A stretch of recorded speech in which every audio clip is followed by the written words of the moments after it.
have you back with me, and thank you so very much if you're a new subscriber here. It's lovely to have you with me, and thank you to everyone who's watched, liked and commented on my previous vlogs. I think I'm up to date with all my commenting. If you're new here and you've not subscribed, could you hit the subscribe button?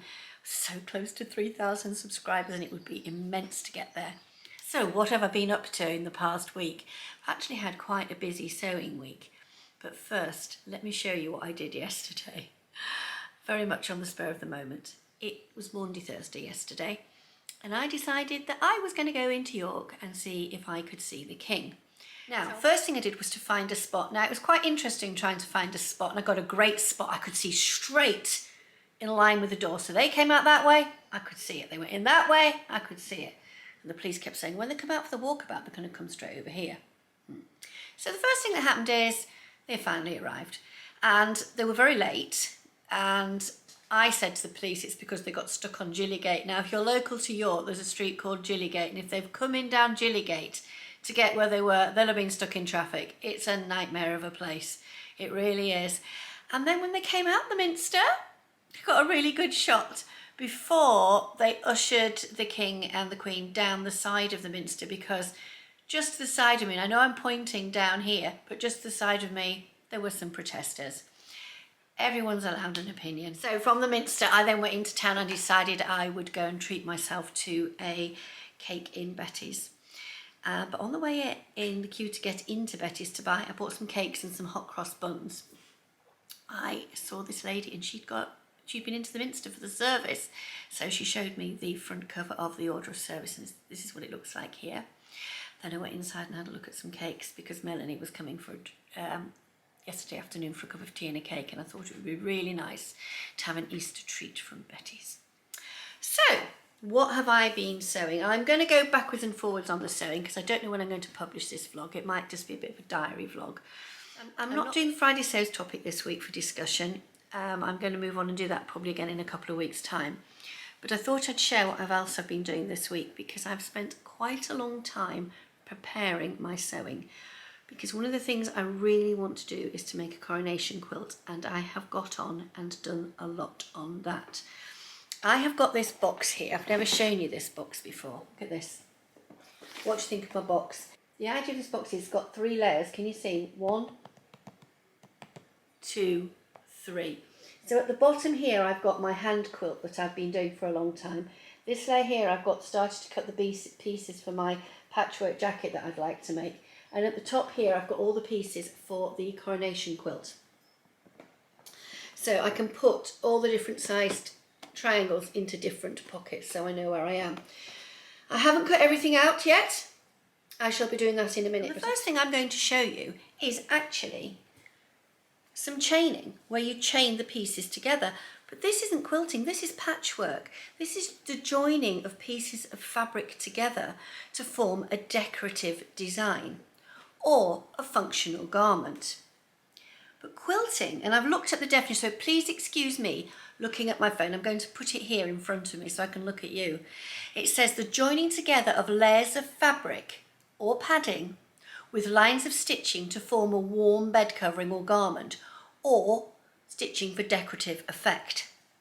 Now, the reason I wanted to tell you that was because the construction of the couture jacket, known as the Chanel jacket, the 2 layers being the fabric layer and the lining layer, are put together and held together with little tiny hand quilting stitches. You can see here my little tiny hand quilting stitches. Now this is I'm going to put the name of the pattern in just here, because I can never remember exactly what it is. It's an American one, and I started doing this a while ago, but I haven't finished it. The reason I did not finish this jacket was because I was actually losing weight at the time, and at the weight I am now is the weight I was when this jacket was made. And what I'm going to do, hopefully, is to pick up that jacket again, because although I want to lose some weight, I don't want to go as thin as I was in those days, because I was too thin. And that's why the jacket got put to one side. And it's one of those projects you can pick up and put down. The fabric actually is a Linton Tweeds Chanel fabric, and I'll put Linton Tweeds in the description box. But the construction of that jacket, in order to create warmth and stability, was to quilt the layers together. So I'm going to go back and carry on talking about the construction of my quilt topper, which is another way of calling it. I should know all these terms, having done all this work with the Quilters Guild years ago. I have got some little triangles which I am joining together in a chain. And chaining is where you put the pieces in through your sewing machine continually without lifting up the presser foot, and it is not as easy as you think. You put your two pieces together that you want to sew together, and you feed them in. You don't need to pin them. You line them up properly, like so. So you've got your two edges, and you feed them through, like so. And they should be taken by the feed teeth, and they will sew through.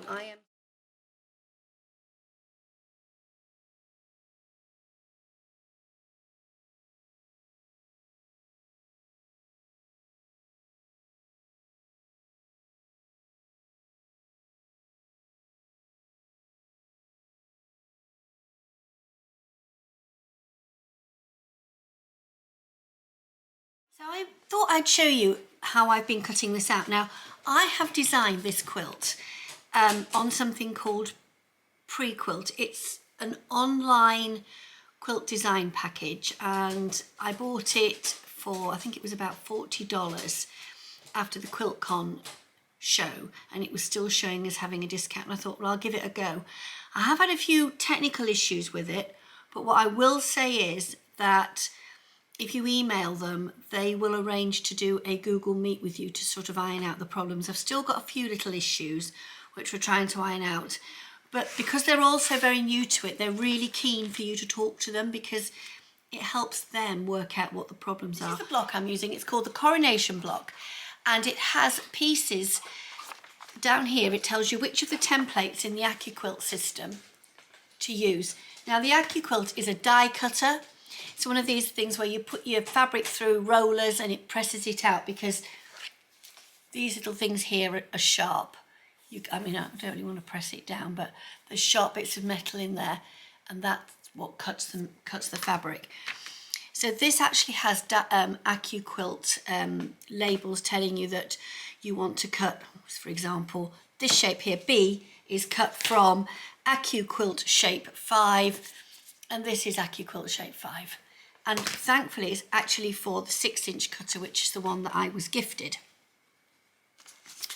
So this Coronation quilt, it's called the Coronation block, and I put in 2 Prequilts the fabrics that I wanted to use with the help of the lovely Car from Prequilt. He showed me exactly what to do, and he spent a long time, because I was using the wrong triangle for something, and suddenly got this email and it said, Judy, if you try such and such, you'll find it easier. So do check them out.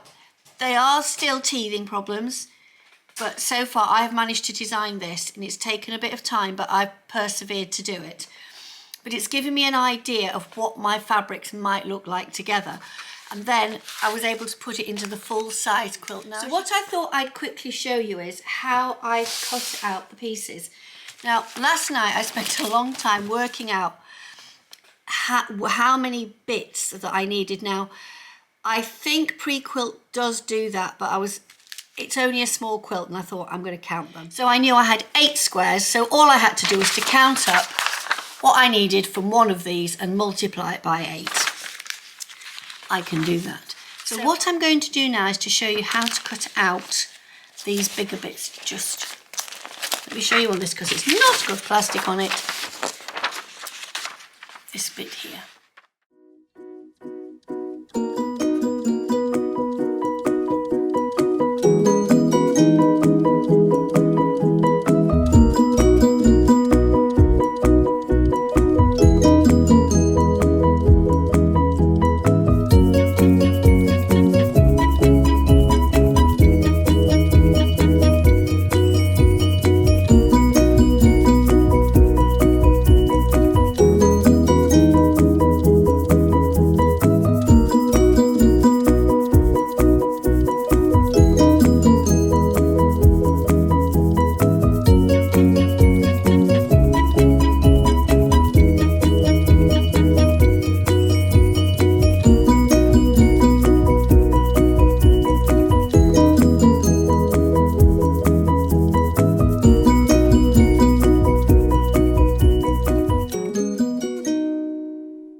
And this happy mail has come from Guthrie and Ghani because I couldn't get to the open day.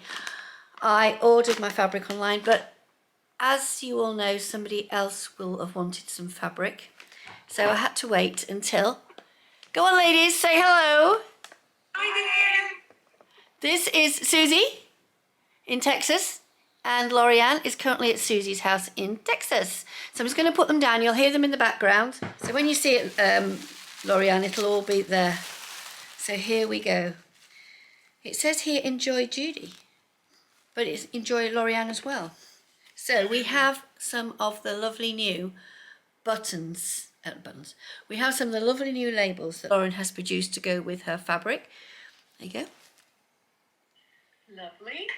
Very pretty. Very pretty. And here is the blue. Now this is yours, Lorianne. I got 4 meters of that, right? 4 meters, yes. Oh, that's gorgeous. That's a dress too. It's rayon. Rayon challis or rayon? I think it's just a cotton lawn. It's a viscose lawn. And this is the one where 2 meters and 10 centimeters is for me. And 2 meters is for you.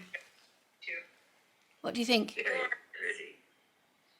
I don't want to unfold it too much.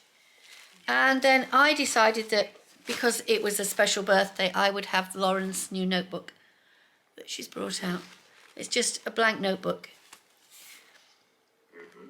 Nice. Lovely. It's lovely. And that is it. I haven't done any dressmaking sewing over the weekend, but I have carried on with my quilting project for my Coronation Quilt. And I'm just going to show it you again.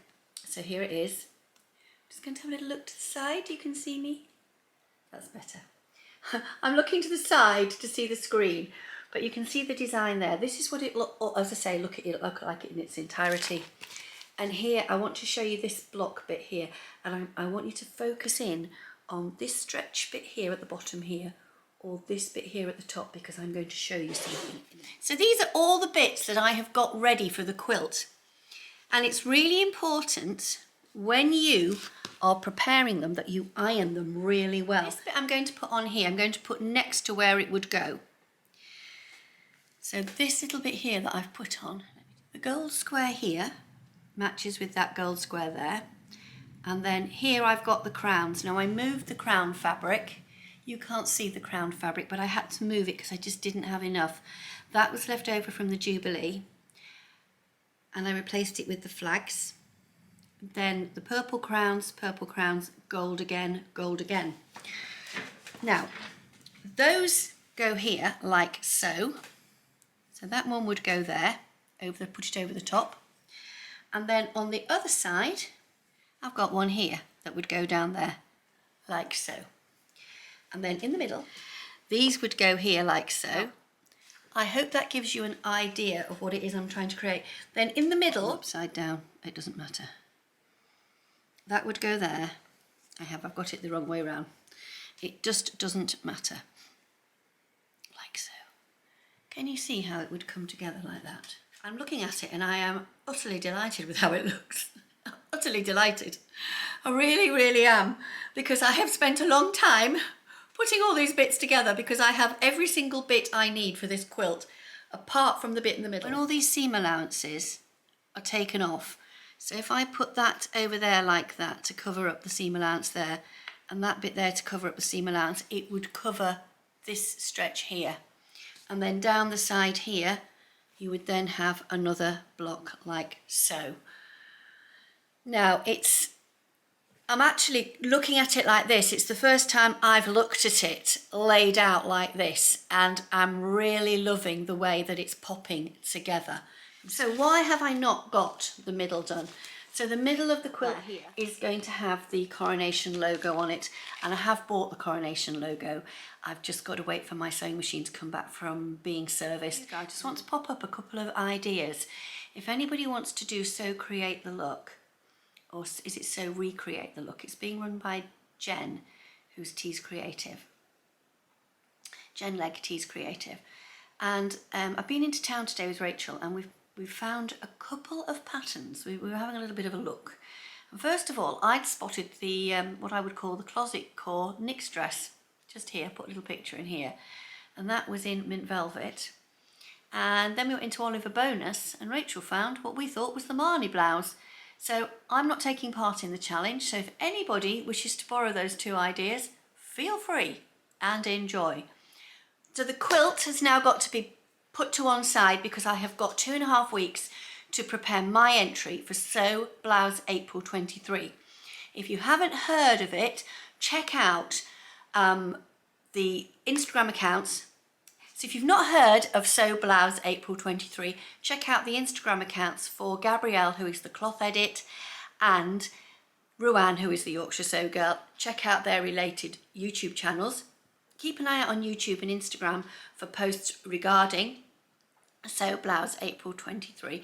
I was approached by Gabrielle along with some other vloggers to put together a little vlog about what we're making, and that is what I am going to do next. So I really want to get on with that because I've got 2 blouses I want to do. So from here, as soon as this is edited, I'm going straight into making my first blouse, and I wonder what that might be. Could be something to do with Sew House 7 again. You'll just have to wait and see.